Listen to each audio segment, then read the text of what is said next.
Business owners often think that the most important thing that drives their business forward are their assets. The best lead magnets, the best offers, or maybe even the best product. However, this is often why they fail. The best assets are completely worthless if nobody sees them. In this video, I'm going to be breaking down why traffic is actually the most important lever in growing your business, the 3 best traffic sources for you to use, and which one I would start with if I started again with nothing. Let's get into it. So when I had my first business, I became obsessed with our assets. I became obsessed with the website. I made sure the colors looked great. I spent more time editing the website than I did reaching out to potential prospects. And it's only natural, because when you build something, you believe that everybody is going to come and see it. So why wouldn't you make it the best it can be? It was only after I sat there and wondered why the business wasn't growing, and I actually did a time report of how much time I spent doing things like the website or lead magnet or building out email nurtures.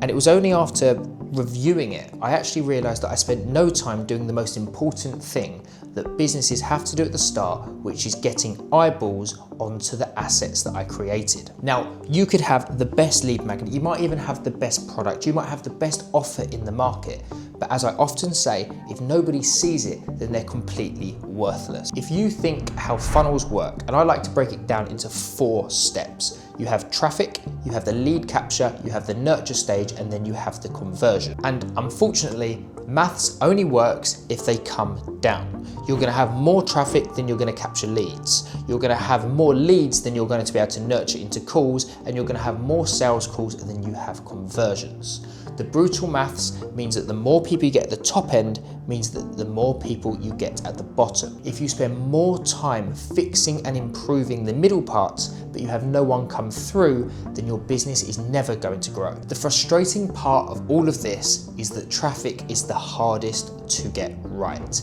It takes the most amount of work, and unfortunately, it's the thing that is the most boring and also the hardest. Nobody wants to cold call, no one wants to make ads, no one wants to make content. They want to do things they can stick their headphones on and work on themselves. They don't want to have to go and work to get more people to visit it. I understand why this is so frustrating, because it feels like you're doing work. When you're doing your asset creation, you're fixing everything, it feels like you're working. And in today's world where everybody's vibe coding, you'll spend more time doing work that doesn't matter compared to doing the hard stuff that's actually going to move the needle and get your business going forward. It was only when we switched focus from working on our own assets to actually getting traffic that we saw significant growth. We were getting leads in ways that we never knew even existed, because we switched our time from working on things and making everything perfect to just getting eyeballs on it and figuring it out as we go. It is often now that when we actually launch things and we launch new lead magnets, we just get them out there before they're even finished.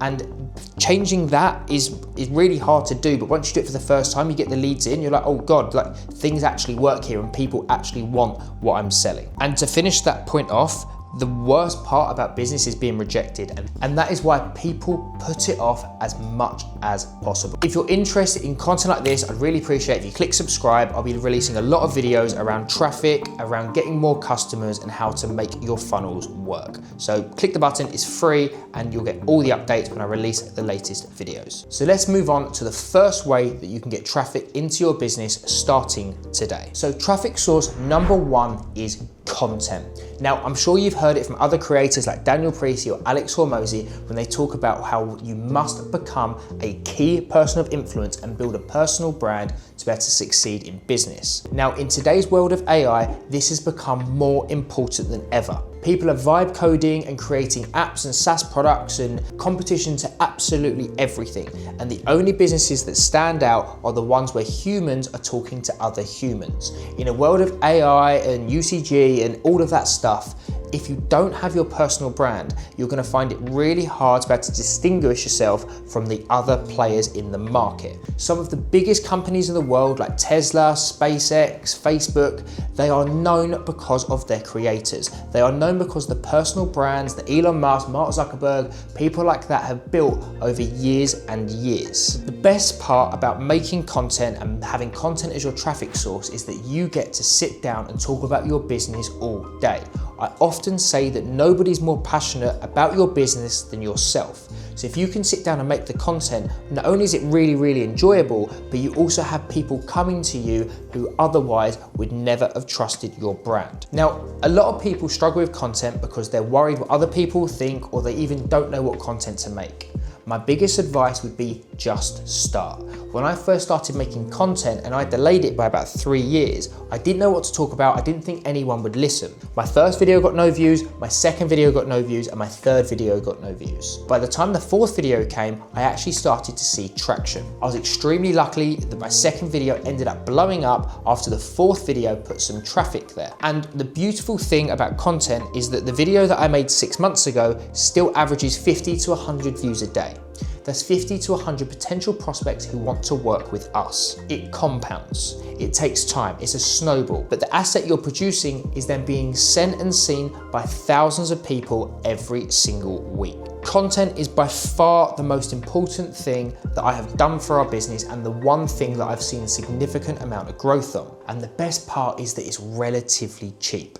I could grab a camera, you could grab a camera, your iPhone's probably good enough, you could sit there and talk about your business. I'm sure you've seen some other businesses go viral and you watch business content and you watch it and you don't understand why you enjoy it so much, and that will happen to your business. Even if you did before and afters of what customers look like before they come to you and after they come to you, or even the process of you physically building out their systems or physically doing the thing that your business does. You will find ways to make content that people find interesting, but you don't know if you never start. You can work on the 1% and improve and get better camera, better lighting, better equipment, and grow as you go. But if you don't grab that camera and give it the first video, you're never gonna find out. Now, there are obviously a few cons when it comes to creating content. As I've said, you can start with relatively raw videos and uncut videos, but as you get better, you're gonna want to improve.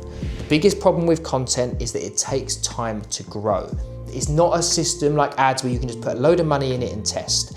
It might be 6-12 months before you even start to see results. So you have to be willing to have the patience. But as I mentioned before, the videos that you put out now will be seen in a year's time, 2 years' time, 3 years' time, and they will bring you a significant amount of traffic and leads if you put the right amount of effort into producing the content. Now, if you are thinking about making content, you know you should be making content, but you don't know where to start, I've put together something that you might be interested in. We are offering a free week of content, completely free. All you need to do is tell us a few things about you and your business. We will go ahead, we will script, we will help you record, we will edit, and we will even post your content for free for 1 week. I'm talking long form YouTube, shorts, some carousels, maybe even some LinkedIn posts. We will help you create your first week of content and get you out the blocks.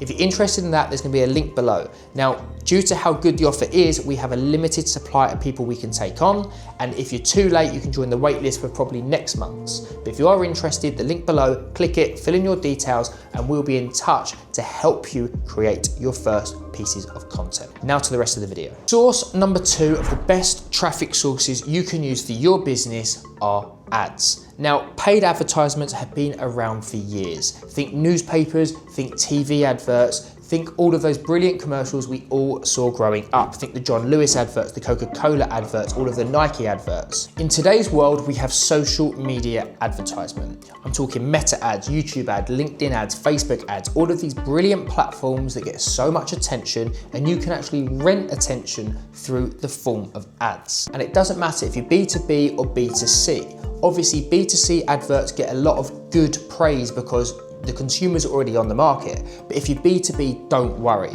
because the founders and the decision makers at these companies, at these businesses, are also on social media. I buy more things for my business from Facebook and Meta ads than I do for myself. And that is because the algorithm has got so smart, it finds out who is interested in business content, and then it shows them down that line. If you think of content as a slow snowballing effect as it builds up and compounds, ads are the opposite. You can get in front of millions of people tomorrow. If you've got something ready to go, you could pay 10, 20, 30,000 pounds and have everybody view it tomorrow. You could do a Super Bowl advert. You could do an advert on the World Cup. You could find places to advertise and you can pay. And they're brilliant because you get them immediately.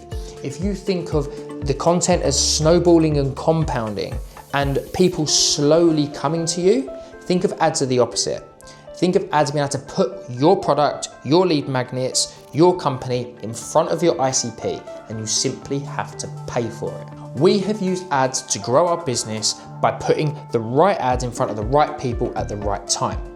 Now, I don't just have a one traffic approach. I like to use everything together. But if you're starting out and you want to test a product or test an idea, maybe getting something like a wait list in front of people through advertisement would be a very cheap and time cheap way of doing it. It doesn't require you spending loads of time on content and building it up and editing. You can make a very simple text static ad. You could use AI, you could use Canva, you get it in front of people and it does work. However, it is expensive. The problem with ads is you're renting the space. You're not building up this community of people who are interested in what you sell or what you talk about. You're simply putting things in front of people. Now, of course, if we're looking at ads alone, it can be a real problem. And the problem is that once you turn the traffic off, once you stop getting the ROAS, you stop getting the results. A way that I actually like to make ads work in 2026 is by not just sending them to the product or the offer, but by just using them to get the lead capture. If you put an advertisement out there with something free, think Alex Hormozzi's scaling roadmap, which is everywhere at the moment. All it is a lead magnet so that we put our data in and then he has access to it, so he's then in control.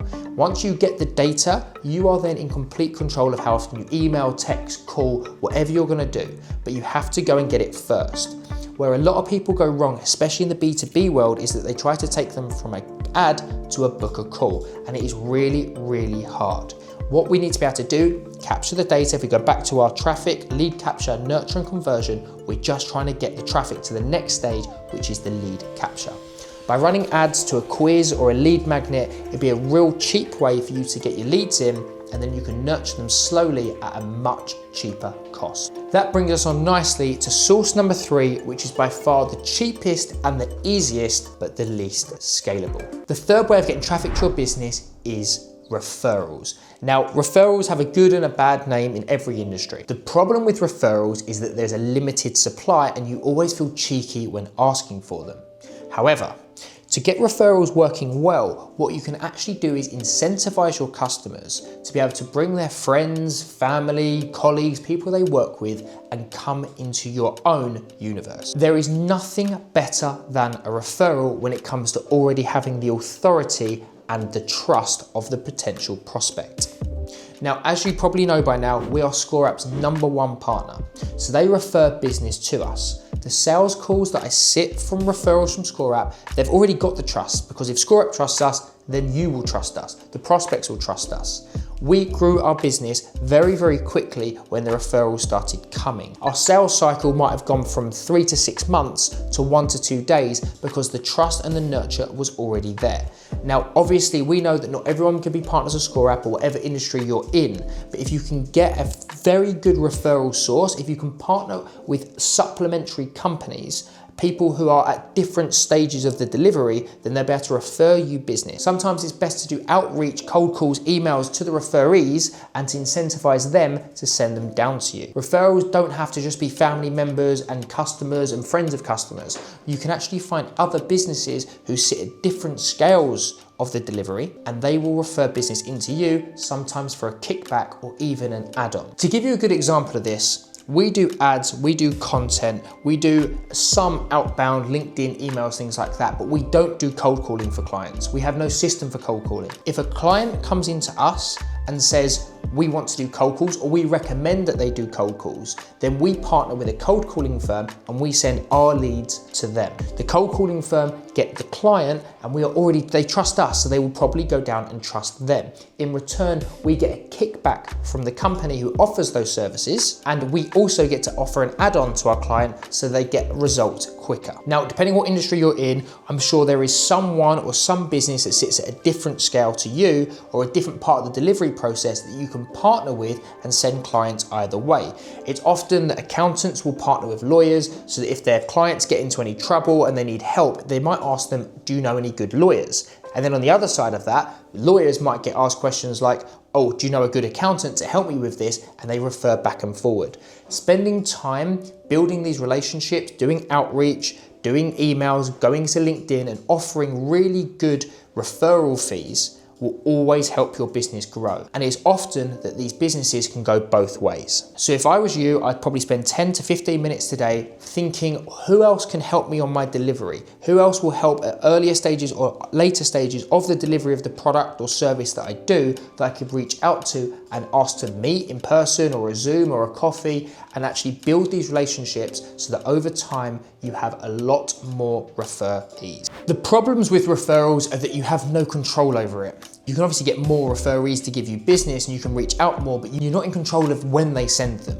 So it often leads to feast and famine. There are often months when ScoreApp refers us 15, 20, 30 calls a month, but we've also had months where we get 1 or 2, or sometimes even 0. So it's hard to predictably scale when you are using referrals only. So if I was starting again, which one would I do first? Now, I would start with content. The reason why I'd start with content is it's the easiest to get going, and it's the thing that you can put out in the world that people will discover. It is often that I find people watch one video, then another video, then another video, and then come and book a call. It might even be that they book a call with me and then go and watch more content.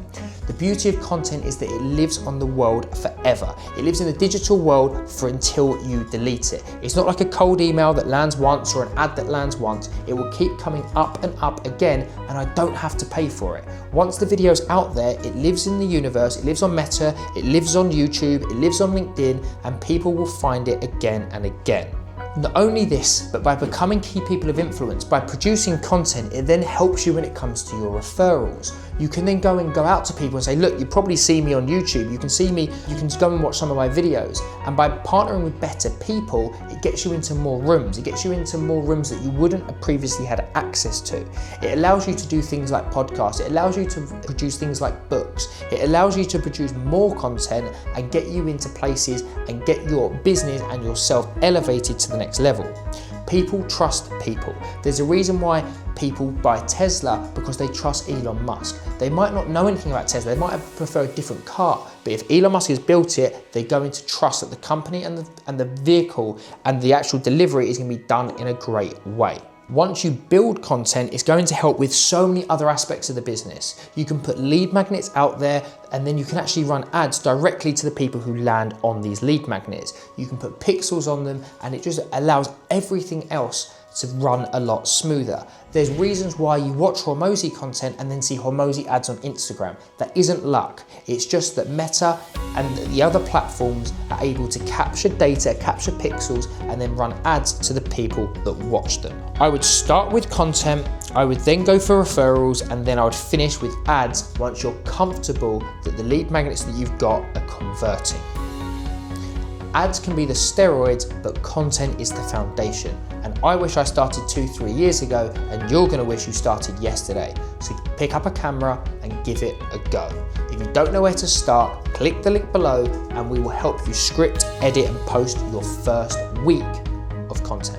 Now, if you're interested in seeing what content did for me and my business, there's going to be a link here. The video is going to come on screen and you can see how we made over £100,000 with just 3 videos when we launched my YouTube channel. See you over there.